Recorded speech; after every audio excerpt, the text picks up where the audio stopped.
ഈ ഓണക്കാലത്ത് സതീശൻ മാത്രം പറഞ്ഞുകൊണ്ട് നടക്കുന്ന ഒരു കാര്യമുണ്ട്. അയ്യോ വിലക്കയറ്റമേ വിലക്കയറ്റമേ എന്നുള്ള കാര്യം ഇന്നും ആവർത്തിച്ചു. നമുക്ക് എന്താണ് വിപണിയിൽ നിന്നുള്ള വിവരമെന്ന് ആദ്യം ഒന്ന് ശ്രദ്ധിക്കാം.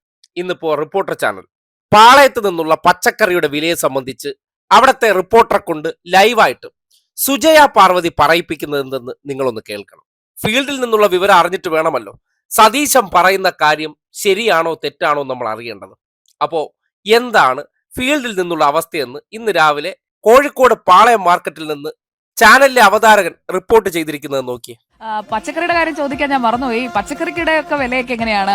പ്രത്യേകിച്ചും വരവ് പച്ചക്കറിയൊക്കെ ഓണക്കാലം ആകുമ്പോഴേക്കും കുറച്ചൊന്ന് വില കൂട്ടി പിടിക്കാറുണ്ട് കച്ചവടക്കാർ. കാരണം എല്ലാവരും അവിയലിനും സാമ്പാറും ഓണത്തിന് വെക്കുമെന്ന് അറിയാവുന്നതുകൊണ്ട്. എങ്ങനെയുണ്ട് പച്ചക്കറി മാർക്കറ്റിലെ രാവിലത്തെ വില നിലവാരമൊക്കെ? സുജയ, വലിയ വിലയില്ല എന്നാണ് നമ്മൾ ഈ കച്ചവടക്കാരുമായി സംസാരിക്കുമ്പോൾ മനസ്സിലാക്കാനായി കഴിയുന്നത്. നമ്മൾ പാളയത്താണുള്ളത്. ഇപ്പോൾ ഇവിടെ ഈ പച്ചക്കറികളൊക്കെ ഇങ്ങനെ വന്ന് ഇറക്കുകയാണ്. ഇതിപ്പോൾ അല്പസമയം കൂടി കഴിഞ്ഞാൽ ഇതിവിടെ കച്ചവടം ആരംഭിക്കും. ആൾക്കാരൊക്കെ വന്നു തുടങ്ങും. വലിയ വിലയില്ല എന്നുള്ളത് തന്നെയാണ് ഏറ്റവും ആശ്വാസകരമായ കാര്യം. അതായത് ആൾക്കാർക്ക് മുഴുവൻ വിഭവങ്ങളും കൂട്ടി സദ്യ, നല്ല കീശ കാലിയാകാതെ സദ്യ കഴിക്കാം എന്നുള്ളതാണ് പ്രധാനപ്പെട്ട കാര്യം. ചേട്ടാ, എങ്ങനെയായി റേറ്റ് ഒക്കെ എങ്ങനെയുണ്ട്? അതൊക്കെ അവിടെയാണ്. അതായത് വലിയ റേറ്റ് ഇല്ല എന്ന് ആൾക്കാർ പറയുന്നുണ്ട്, കച്ചവടക്കാർ പറയുന്നുണ്ട്. അതുകൊണ്ട് തന്നെ വലിയ ബുദ്ധിമുട്ടില്ലാതെ കാര്യങ്ങൾ ഇത്തവണ ഓണം മുന്നോട്ട് പോകുമെന്നാണ് നമുക്ക് മനസ്സിലാക്കാൻ കഴിയുന്നത്. ചേട്ടാ, റേറ്റ് ഒക്കെ എങ്ങനെയാണ്? വില കുറവാണ്. വലിയ വിലയൊന്നുമില്ല. എങ്ങനെയാ ഈ തക്കാളിക്കും ഉള്ളിക്കൊക്കെ ഉള്ള റേറ്റ്? തക്കാളിയൊക്കെ വില കുറവാണ്. ഓണം എന്തായാലും കളറാവും. കേട്ടല്ലോ, ഓണം ഉഷാറാക്കാം.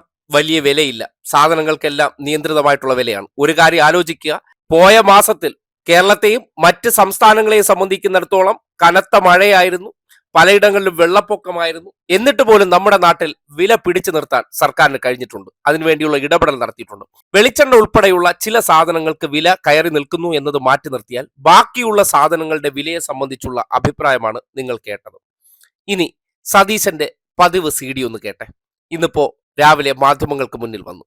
എല്ലാ ഓണക്കാലത്തും സതീശൻ വന്നിരിക്കും. സതീശന് വേണ്ടി കൂലിയെടുത്ത് നടത്തുന്നവർ വിളിച്ചു പറയുന്നത് കേട്ടിട്ട് അല്ലെങ്കിൽ കൊടുക്കുന്ന രേഖ വെച്ചിട്ട് ഒരു ഉളുപ്പും ഇല്ലാതെ വന്ന് തട്ടി അങ്ങ് വിടുകയാണ്. ഈ ഓണക്കാലം വിലക്കയറ്റം ഇല്ല എന്നുള്ള മുഖ്യമന്ത്രിയുടെ അവകാശവാദം യാഥാർത്ഥ്യങ്ങൾക്ക് നിരക്കാത്തതാണ്.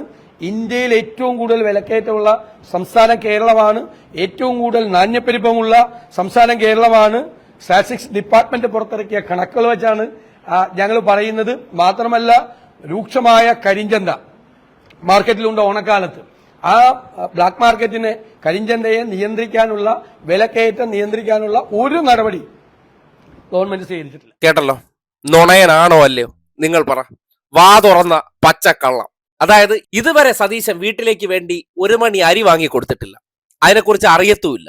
സതീശൻ കടയിൽ പോയി സാധനം വാങ്ങിച്ച ചരിത്രവും ഇല്ല. അങ്ങനെയുള്ള ഒരു വ്യക്തിക്ക് എങ്ങനെയാണ് വിപണി വിലയെക്കുറിച്ച് അറിയാൻ പറ്റുന്നത്? രാവിലെ മനോരമക്കാരെ കൊണ്ട് പറയിക്കണം, അല്ലെങ്കിൽ അത് ഏറ്റു പറയണം. അല്ലാതെ സാധനം മേടിക്കാൻ പോകുന്ന വിപണിയിൽ ചെല്ലുന്നവരെ സംബന്ധിക്കുന്നിടത്തോളം അനുഭവപ്പെടുന്ന കാര്യമാണ് അവർ പറയുന്നത്. പച്ചക്കറി സാധനങ്ങൾക്കെല്ലാം വിലക്കുറവുണ്ട്. പലവ്യഞ്ജനത്തിൽ എണ്ണയ്ക്കാണ് കുറച്ച് വില കയറി നിൽക്കുന്നത്.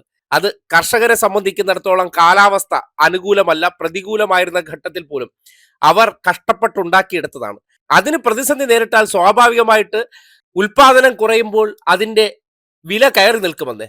അതിനി ആരിരുന്നാലും സംഭവിക്കാവുന്ന കാര്യമാണ്. പക്ഷേ വിപണിയെ സംബന്ധിച്ച് നോക്കുമ്പോൾ ഓണ സന്ദർഭത്തിൽ എല്ലാത്തിനും വലിയ വിലയാണെന്നുള്ള കുപ്രചരണം സതീശൻ നടത്തുന്നുണ്ട്. സതീശനോ ഒന്നും ചെയ്യാൻ കഴിയുന്നില്ല. എന്നാൽ ചെയ്യുന്നവരെയോ ആക്ഷേപിക്കുക, പരിഹസിക്കുക. അതിന്റെ പേര് രാഷ്ട്രീയമാണത്രേ. എങ്ങനെയുണ്ട് ഈ രാഷ്ട്രീയം? നിങ്ങൾ ആഗ്രഹിക്കുന്നുണ്ടോ? ഇപ്പോൾ സതീശന്റെ പാർട്ടിയാണ് ഇരുന്നിട്ടുണ്ടെങ്കിൽ ഒരു കാലത്തും ഇതൊന്നും നടക്കാൻ പോകുന്നില്ല. ഒന്നും വരില്ല, ഒന്നും ചെയ്യാനില്ല. കാര്യം കിട്ടണ പൈസ വീട്ടിൽ കൊണ്ടുപോകാനല്ലേ ഉള്ളൂ. നാട്ടുകാർക്ക് വല്ല ചെയ്തു കൊടുക്കാൻ പറ്റൂ?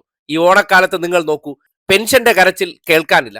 KSRTCക്കാർക്ക് ശമ്പളം മുടങ്ങി എന്നുള്ള കരച്ചിൽ കേൾക്കാനില്ല. ജീവനക്കാരുമായി ബന്ധപ്പെട്ട എല്ലാ ആനുകൂല്യങ്ങളും സർക്കാർ കൊടുത്തിട്ടുണ്ട്. ഇനി പിന്നെ എന്ത് പറയാൻ? ഒന്നും പറയാനില്ല. ഒന്നും പറയാനില്ലാത്തവർക്ക് എല്ലായ്പ്പോഴും ഇല്ലാത്തത് പറഞ്ഞുകൊണ്ടേ നടക്കുക. അതാണ് കേരളത്തിലെ പരദൂഷണ കമ്മിറ്റിക്കാർ.